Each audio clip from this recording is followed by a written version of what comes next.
Welcome back, everyone, to the Moms Like Me podcast, powered by Support Now. I'm thrilled to have my next guest on, Bethany Gurbal. I actually know through a personal connection, which is rare on this podcast. Normally, I come about my guests through very indirect ways.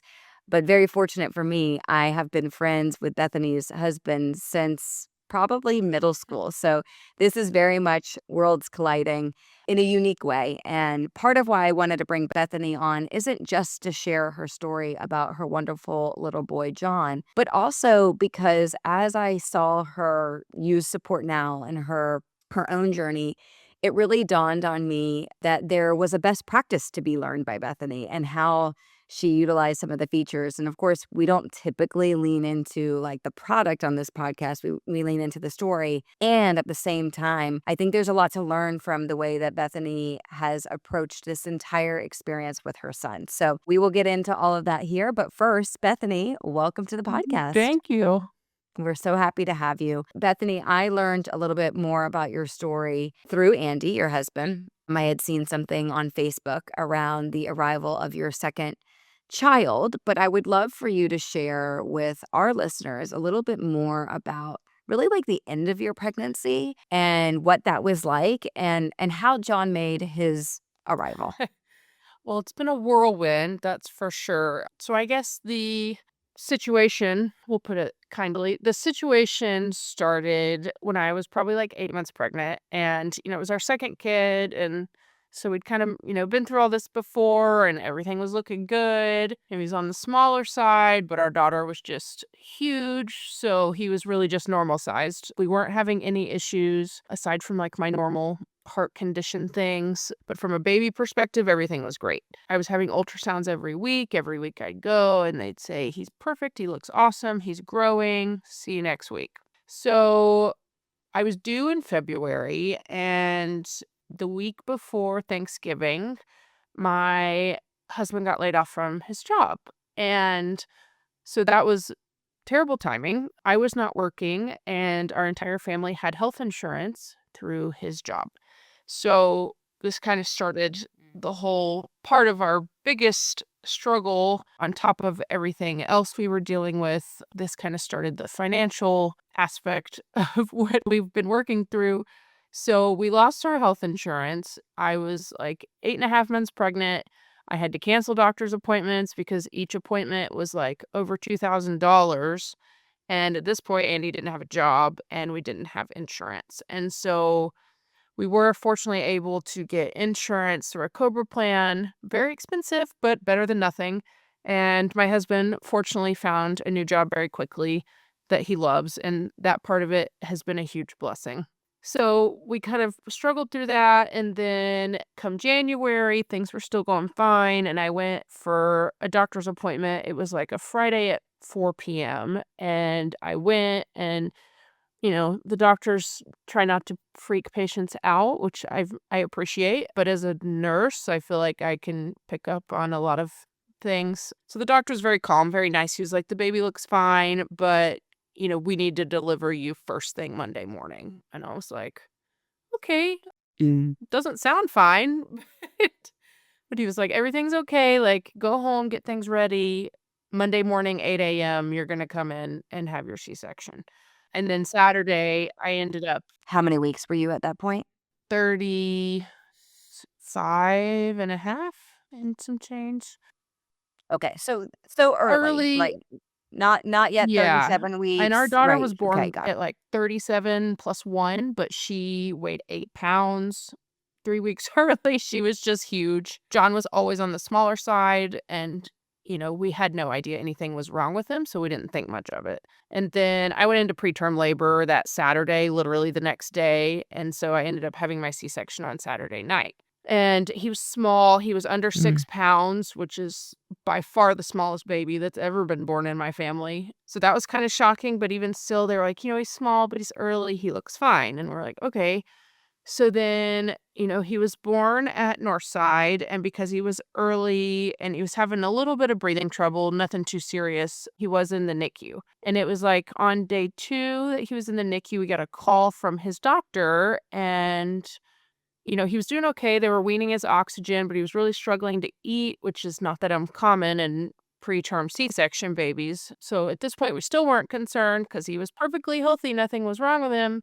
And then she called us one day and said that they found something abnormal in his mouth, which weren't really sure what that meant. They said his gum line looked atypical, and we were like, okay, not really sure what to make of that. And they were like, he's having breathing troubles. We tried to look in his nose and we couldn't even get a camera in there. Like his nose is so small.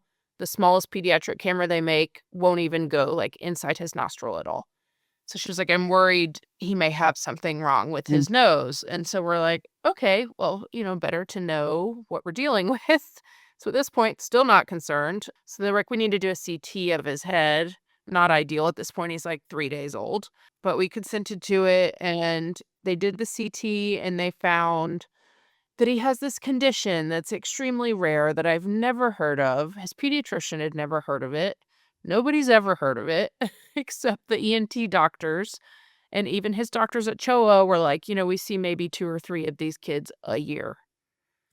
I was like, okay, so this is super rare. Still don't really know what to make of it. It's called piriform aperture stenosis. So basically the holes in your nostrils, in your skeleton and your cranium, the actual bone parts, his didn't really form. And so they're supposed to be, I think, 14 millimeters and his were 3. So he basically could not breathe at all. And newborns don't know how to breathe out of their mouth. They only know how to breathe out of their nose. And he had a very severe obstruction. So they did the CT and said he has this, but at this point he's off oxygen. He's starting to do okay with his bottles. So we're still not too concerned. And then we get another call from the same doctor. And she was like, after we found these things on his CT scan, the nose thing, and he also has 1 front tooth instead of 2. His 2 front teeth didn't split. And so when his tooth comes in, it's going to be 1 very large front tooth. Cosmetic problem. Still not really that concerned. But then she calls and she's like, well, these 2 things that he has are called midline abnormalities. And when you have midline abnormalities, sometimes the brain is affected and basically his brain may not have divided into 2 hemispheres. And so that has a very long, complicated medical sounding name. I'm probably going to butcher it, but it's holopresonencephalopathy or something like that. And it's kind of on a spectrum. But when you Google that word and that diagnosis, it is terrifying, devastating. A lot of these kids are incompatible with life, do not live, never walk, talk, eat, do any of that. And so now all of a sudden we have our perfectly healthy baby boy who now maybe has a brain that didn't divide into hemispheres, in which case, he would be severely handicapped. So Andy and I were literally eating dinner at a Mexican restaurant when the doctor called and told us that. And so at that point, we're kind of just in shock. We were so blindsided. He was just perfectly healthy and now all of a sudden this. And so luckily they got the MRI done that next morning and they immediately read it. The radiologist called me so fast after the scan. It was less than 24 hours, which was great because Andy and I were just physically ill and just kind of sat around and stared at the wall for waiting. And the MRI was normal.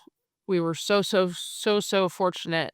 He's had lots of issues, but through all of that, Andy and I are always saying to each other, it could have been way worse. We actually got very lucky that he is, he's on the spectrum. He still has this holopresonencephalopathy thing, but he's very far on the spectrum on one end. So his nose and mouth are the only things that are affected. So, at this point, we were very thankful and we were like, okay, so he doesn't have this. And at this point, he's off oxygen. He's doing fine with his bottles. We're not having any issues. They were like, okay, so this was towards the end of his NICU stay. He ended up being in the NICU for 10 days. And so he was really just working on feeding and working on bottles. So it wasn't anything too serious at the end. And then they discharged us and basically said, this is the nose problem he has. This is what it's called. we've made you a follow-up with an ENT doctor. See them in 6 weeks. And so we were like, okay, well, that was really stressful, but we seemed to like have dodged a bullet. And, the ENT doctor we saw, she was like, this condition can be really hard for newborns, but they grow out of it. He'll grow out of it and he'll be fine. And so we were like, okay, like everything's going to be fine. We'll go home. Sure. We'll see the ENT doctor in 6 months. Like it's going to be fine. It's not going to be a problem. And also while he was in the NICU, he failed his hearing screen and they told us that he was probably going to go deaf. Also another issue. We were like, Wow. okay, like congenital deafness doesn't run in either of our families. This is also a surprise. But with everything else we were dealing with, we were kind of like, he can hear now, it seems like, as much as you can tell in a 10-day-old. We'll worry about that later. It was just pretty low on the priority list. So there was also that in the back of our head. So we go home, everything's supposed to be fine. He's supposed to be growing out of this condition. And we bring him home and he's doing okay with the bottles, but like still really struggling to eat. You can tell like he can't breathe. It was like painful to watch him try to drink a bottle. Like it literally made me sick to my stomach. It was pitiful. He sounded like he was choking. Every time he ate, he was like literally smothering, but he was so hungry. And so he was constantly just trying to eat, but he was choking. You could hear him choking. So we're home for a few days and like we're trying our best to make it. So like it'll get better, it'll get better. And then he was home like 4 days and he went into like severe respiratory distress. I almost called an ambulance. I honestly wasn't sure that like his breathing was going to get so bad he was going to go into cardiac arrest is how bad it was at our worst point. But we live so close to Choa. I was like, I don't want to leave him. I'm going to put him in the car. And I flew down the interstate. We got to Choa in like 7 minutes. By the grace of God, I didn't get pulled over. I don't know how, but we got there and they, immediately rushed him back. And this started like a 6-month-long nightmare of, in and out of the hospital, in and out of surgery. I think he's had surgery. Honestly, I've lost count. I think we're at 12. I think he's had 12 surgeries and Wow. 10 of those were in the first like 6 months. They kept trying to fix his nose. He couldn't breathe. He had a feeding tube, which was fine, but he kept pulling it out and, his nose was really small, but he had to have a feeding tube. And so it just like made his breathing worse, but he kept losing weight. He's born just under 6 pounds. And at one point he was like 5 pounds, 4 ounces because he couldn't eat. He was just losing weight. He was breathing so hard all the time. He was always just like sweaty. I mean, he was like running a marathon 24/7. He couldn't sleep. He couldn't eat. He was miserable. It was just awful to watch. And so for months and months, we were in and out of Choa. And, they kept trying to fix him and it wouldn't really fix him. And at a certain point, all the surgeries made it worse. And so they were like, well, we need to stop. We need to leave him alone. And if he gets worse, then he'll have to get a tracheostomy. So that's kind of where they left us in June. And we came home and we just fought and fought and it was a disaster. And he still couldn't eat, couldn't sleep, was cranky. He was choking every time. You could hear him choking on every bottle. He was failing his swallow studies. He wouldn't keep his NG tube in. And so eventually they moved his feeding tube to his stomach. And that was kind of, I feel like, one of our first turning points.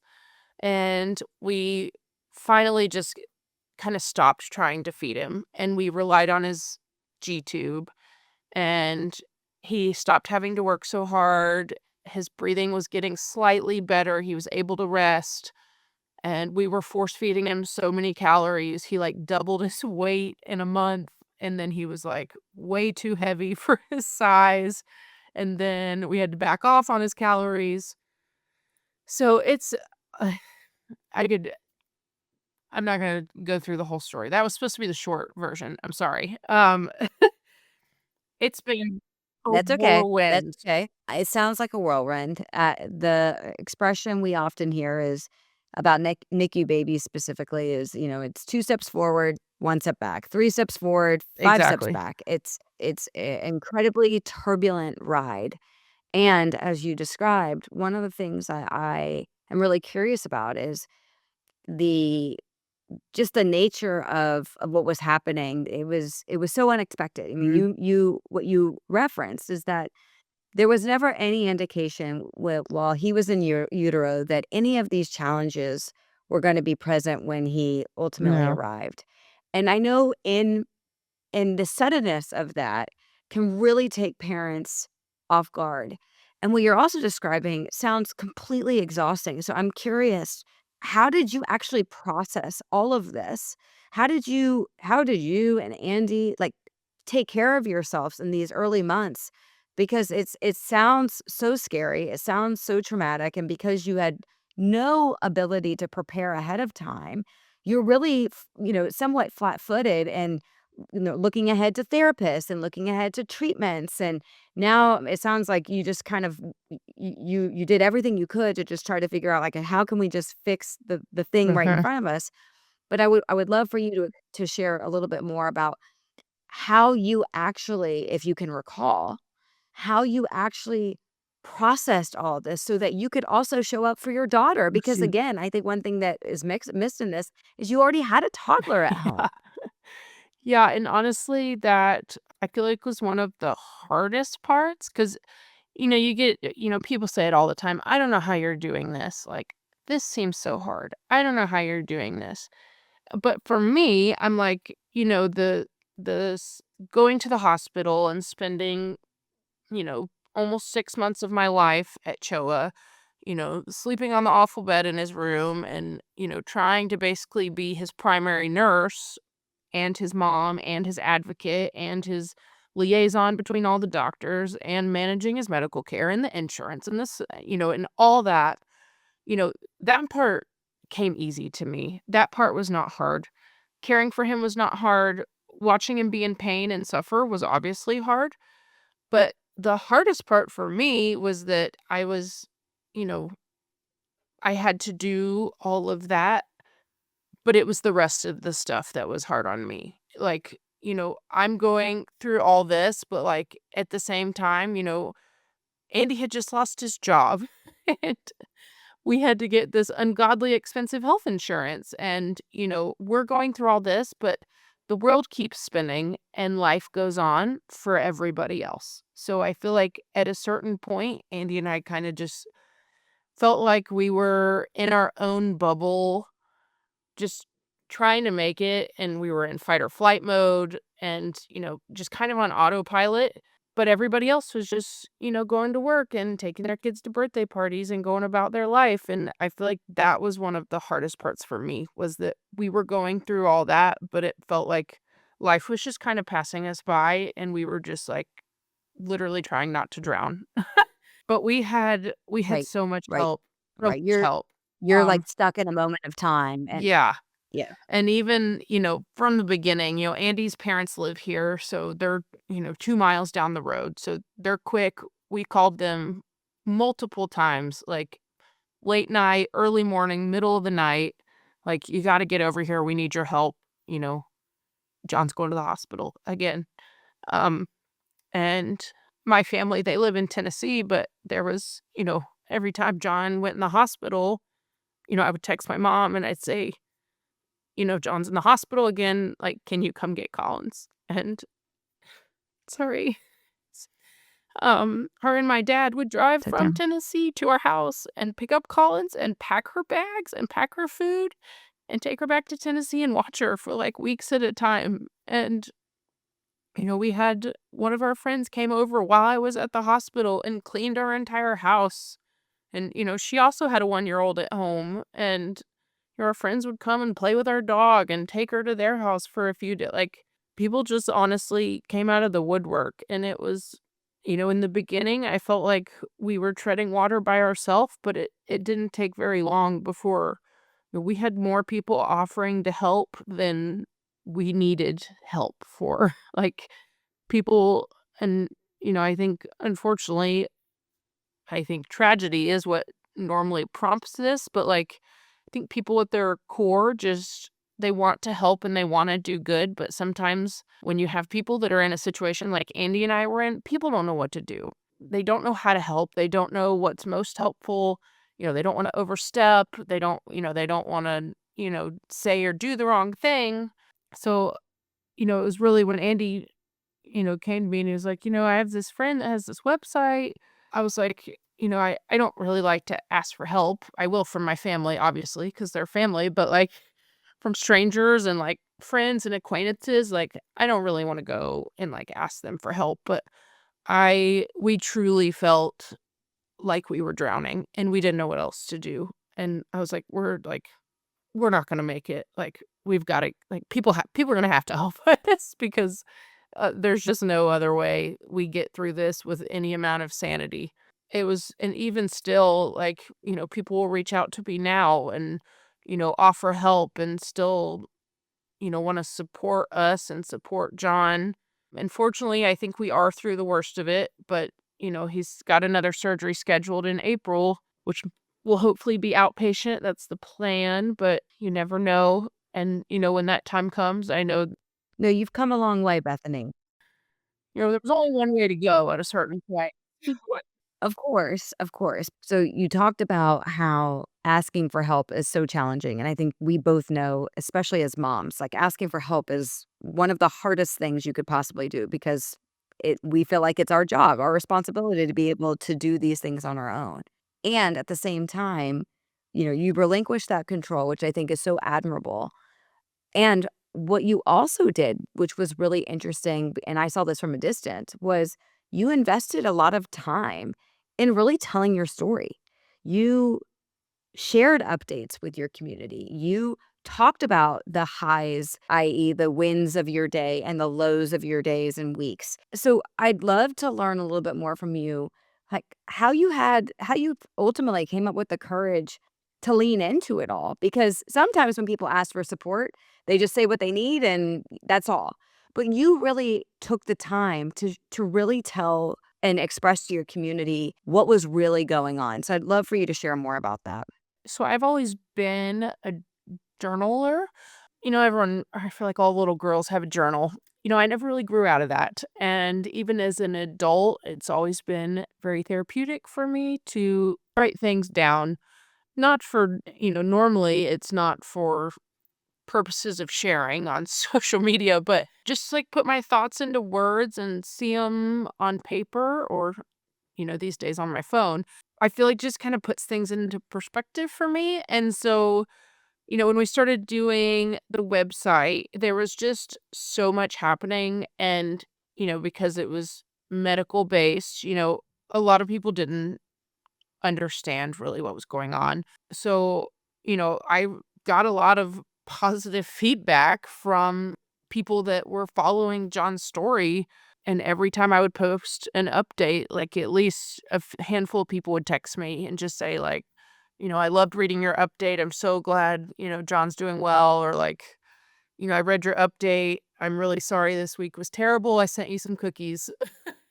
And, that's obviously not the reason that, we were doing it, but Andy and I, so many people were invested in John and in this journey, and we felt like we almost owed it to everybody to keep them involved so that, they kind of knew. And, word traveled way faster than we thought it would. And, all of a sudden there's a church in Middle Tennessee in a town I've never heard of that has John on their prayer list because a friend of a friend of a cousin of an in-law added him to their prayer list. And it's just like, and there were so many days we were literally like the song living on a prayer because it felt like that's all we had. Like our world was crashing and we had no control over anything and nothing was going right and we didn't know what to do and it felt like we were failing as parents and we weren't getting the answers we wanted. He wasn't making progress. He was getting worse. And I feel like we really hit our low point just before Easter and he spent 28 days in the PICU and he almost went into cardiac arrest a few times that hospital stay. And like there were a few days like we literally thought he might die. And I'm like, how did we go from having like a perfectly healthy newborn to like now I'm falling asleep thinking about how I might have to bury my 3-month-old. Like, nothing will bring you, Mm. we were so lost, and asking for help seemed like the reasonable next move. But, you know, writing his updates it still is, thankfully we don't have as many updates these days because life has become a little more normal for us, thank God. But even still, like it's a very therapeutic way for me to really process everything. I think through all these things in my head, and I'm a nurse, so worst case scenario is just where my brain goes. Any of these medical people will probably understand. So that's just kind of the path that my brain is always on. So, like, when I was writing these updates, I would take some time to write them, and I would write the initial one, and then, I'd show it to Andy and he'd read it and he'd be like, you put it this way, but like that's not really like what the doctor meant, I don't think. And like it would help us process it together, and like talking about it would bring up questions, and we'd be like, we should ask the doctor about that. Like, I didn't even think of that, but you're right. Like, not really sure what he meant. And so it helped us kind of work through things together in a way, because otherwise, you know, like I said earlier, life moved on, and our daughter had to go to school, and she was in soccer, and she was, we were trying to keep life normal for her as much as we could. So to sit down at the end of every day and, like, dissect John's medical updates, that wasn't happening. Like, I'd be at the hospital and I would text Andy updates, but, like, he's at work, he's trying to focus on work, and, I'm trying to also take care of Collins and keep her life normal, so we just didn't have a whole lot of time to, like, sit and process through all of this, and the website was really helpful in that way. And so it really helped us work through things to and it helped other people, I feel like, be included. I've had friends that have had similar situations, and I'm like, I know these people are going through something terrible. Her husband has cancer, but, like, I don't really know where they stand. I don't know what's going on. I don't even know if he's home. Is he in the hospital? Like, I'd like to send them something, but, like, are they even home? Or, stuff like that. So I feel like all the people that really, really wanted to help us, giving the updates also helped them know where we needed help, basically. I know John's in the hospital. Yeah, and I think the other thing, I mean, it's so interesting. I'd never heard of this as like a mechanism to do this, but before I get to that point, I think, one of the things that I often see, and you experience this, is like the stampede of support. You talk about how, like, as news began to spread about what was happening, it spread much quicker, much Well, faster than you expected, right? And that's great. It's great to get that initial stampede. And what we often hear is that stampede very kind of like very quickly, as oh, quick as yeah. it comes, is as quick as they go. Unless unless you take it upon yourself to inform them of what's actually happening. Because I think it's human nature for us to want to get to, like, well, where's the good news? Like, oh, the good news is he's out of the hospital, so they must be fine now.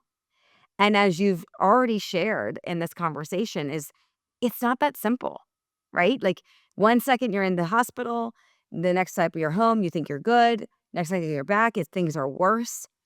And unless you inform these people that very much care about your situation, the realities of your day to day, your week to week, they can't possibly continue to Exactly. support you because they don't know.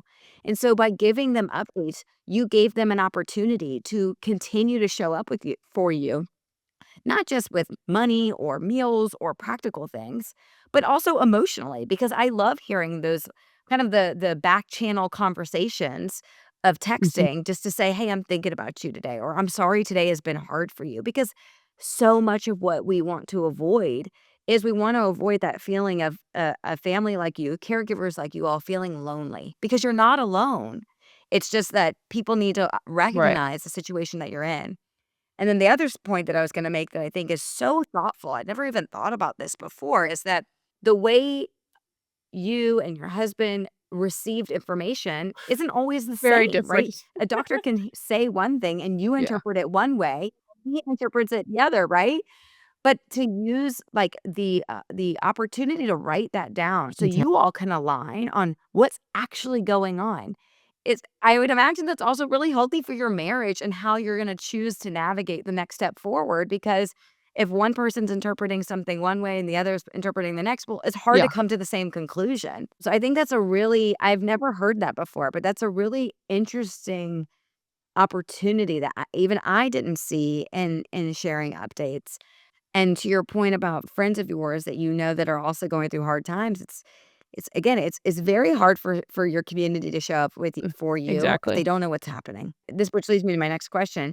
Have you actually taken any time to read back your previous updates? Like, have you read it almost like as a journal, or are you still like, are you just kind of like, all right, nope, today I have an update to share, I'll show the update. But have you taken the time to actually go back to your original update? I've gone back and I've read them all. I literally just like last week, I was just kind of like mindlessly scrolling on my phone, which is normally what I do when the kids are napping. And I just went on there and looked and I was like, I'm going to just go back and read. I was just going to read the first one and then I just kept going and going. And I was just obviously sobbing because I was just thinking back to like how dark those days were and how awful they were and how terrified we were and how, things aren't perfect. Like he still struggles.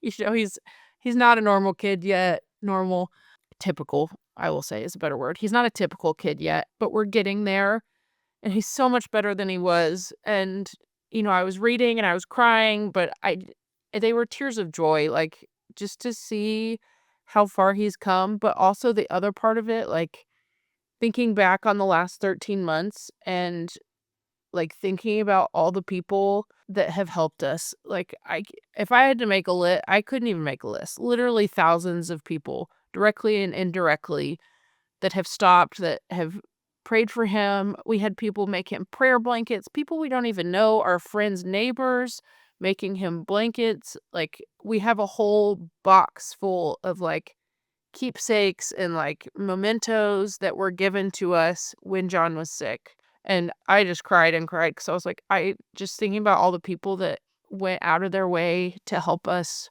and have sent the texts and continue to check in. And, it was just amazing.